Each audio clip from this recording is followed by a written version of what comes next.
Hai semuanya, ketemu lagi bareng Mihu di sini. Oh iya, kali ini Mihu akan membawakan alur cerita dari film Donghua yang berjudul Battle Through the Heaven. Mihu mengingatkan sekali lagi ya bahwa konten ini full spoiler.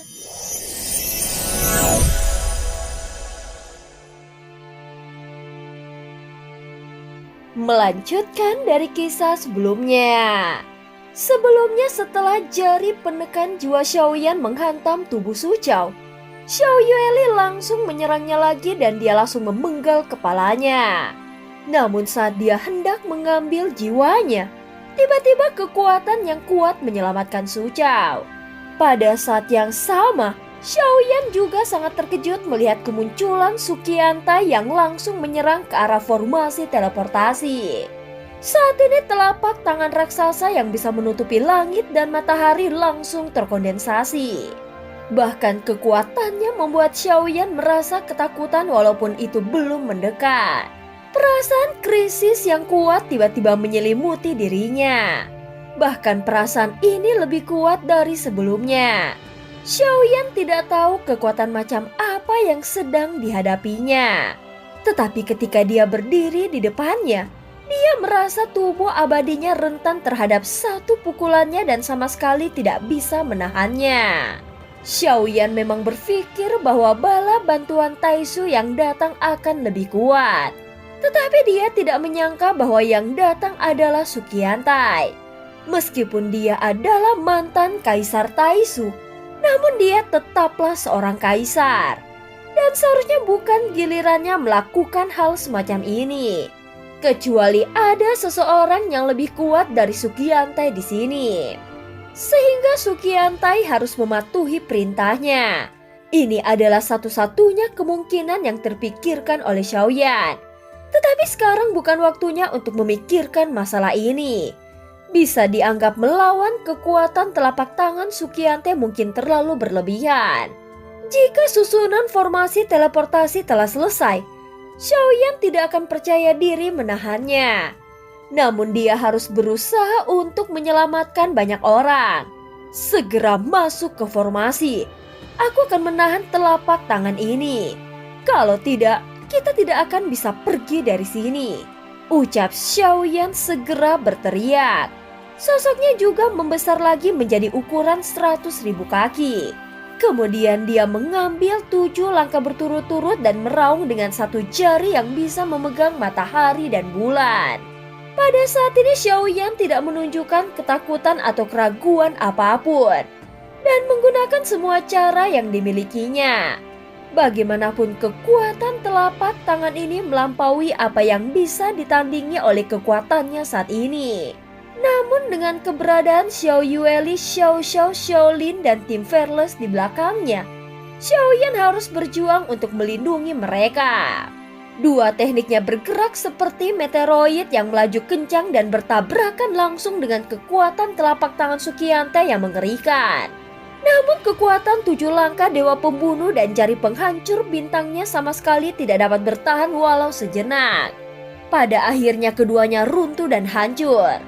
Saat ini sosok Xiaoyan terus berusaha menghalangi serangan ke formasi teleportasi.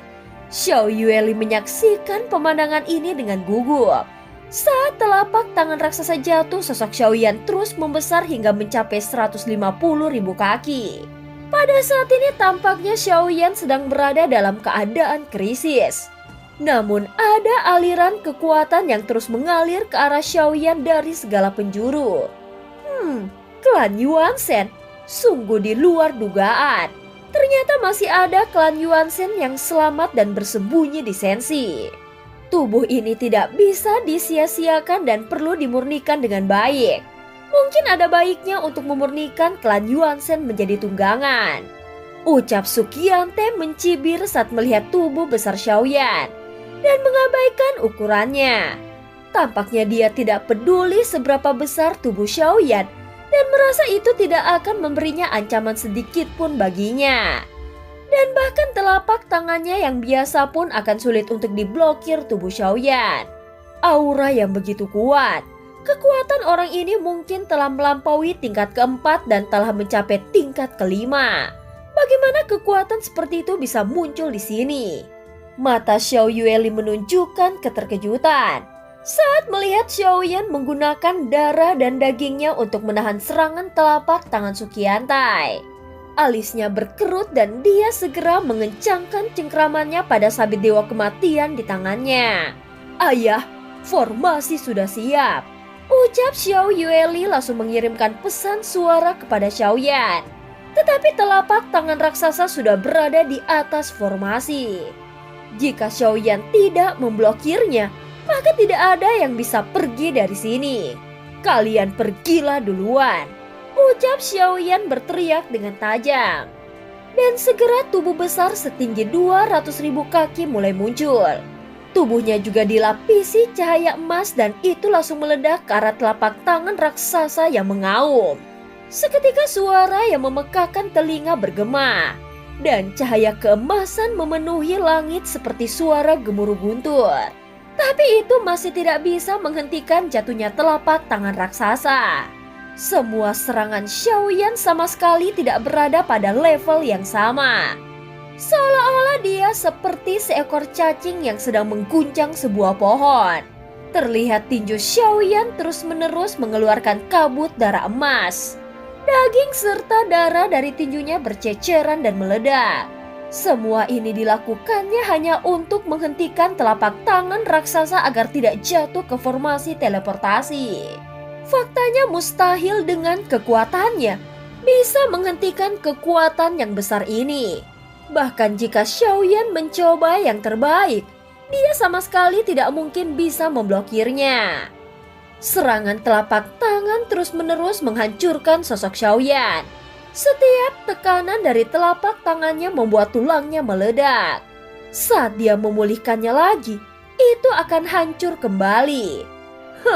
Dalam pertempuran ini, tidak ada satupun dari kita yang bisa menandinginya. Ayo cepat pergi. Kalau tidak, kita tidak akan bisa kabur. Percayalah pada ayah. Tidak akan terjadi apa-apa padaku. Saat ini Xiao Yan masih mengkhawatirkan orang-orang di belakangnya. Alasan mengapa dia masih bertahan adalah karena dia tahu bahwa dalam situasi saat ini, seseorang harus tetap tinggal dan orang itu adalah dirinya. Pada akhirnya formasi teleportasi menyala dan menghilang dari bintang Hongmeng bersama 50.000 keabadian para dewa dan tim Fearless yang berada di atas kompas. Meskipun Xiao Yan tidak dapat mengguncang telapak tangan raksasa yang menghancurkan, namun karena dia telah mempersiapkan formasi teleportasi sebelumnya yang menyebabkannya dapat diaktifkan secepat mungkin, sehingga memungkinkan semua orang untuk meninggalkan bintang Hongmeng sebelum telapak tangan raksasa menghancurkannya. Setelah melihat formasi teleportasi menghilang, Xiao Yan langsung menghela nafas lega. Saat ini ada tekad di matanya dalam situasi seperti ini. Kekuatannya jelas tidak cukup. Dan dia dengan cepat memikirkan metode lain. Dia mencoba menganalisa bagaimana dia harus melawannya, serta mencari tahu kelemahan dan kelebihan Sukiantai. Namun tidak mungkin mengetahui hal ini. Bagaimanapun, dia tidak memiliki pemahaman yang baik tentang keabadian para dewa. Sebelumnya dia benar-benar berhasil menerobosnya.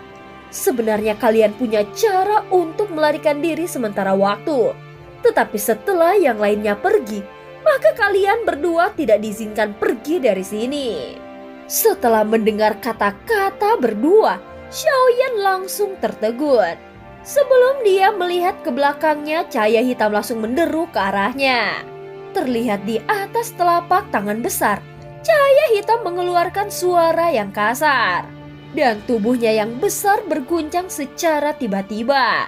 Meskipun itu tidak berhasil menghancurkannya, setidaknya itu memberi Xiao Yan waktu untuk bernafas. Kemudian sosok besar Xiao Yan meledak menjadi kabut darah dan ukurannya berubah kembali menjadi normal. Xiao Yueli, kenapa kau tidak pergi? Saat ini cahaya hitam yang membuat Xiao Yan sangat marah tadi adalah Xiao Yueli. Ayah, bagaimana aku bisa menyaksikan ayah mati di sini?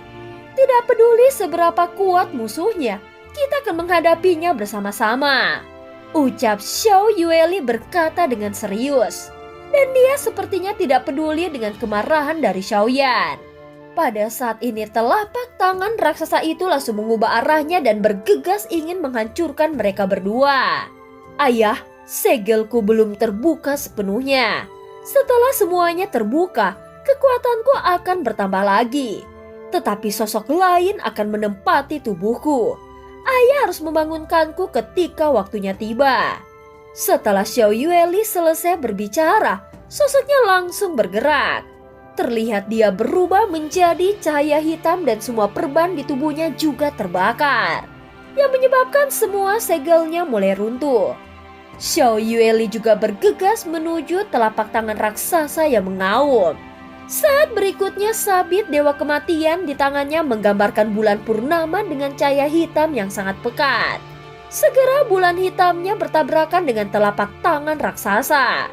Kemudian Xiao Yueli dengan lembut mendarat di telapak tangan raksasa dan terus mengayunkan sabit Dewa Kematian hingga cahaya hitam menyelimutinya. Tanpa peringatan apapun, tangan raksasa itu langsung hancur. Dia benar-benar bisa menghancurkan telapak tanganku. Sungguh menarik. Tampaknya Sukiante menikmati perasaan berada di atas segalanya. Seolah-olah dia adalah seorang kaisar. Jubahnya juga terbuka lebar sehingga memperlihatkan otot-otot yang sangat kokoh di dalamnya. Pada saat ini jelas Xiao Yueli menatap Sukiante dengan tatapan membunuh. Dan cerita pun berakhir. Terima kasih udah dengerin Mihu dari awal sampai akhir ya. Jangan lupa untuk like dan subscribe. Sampai jumpa.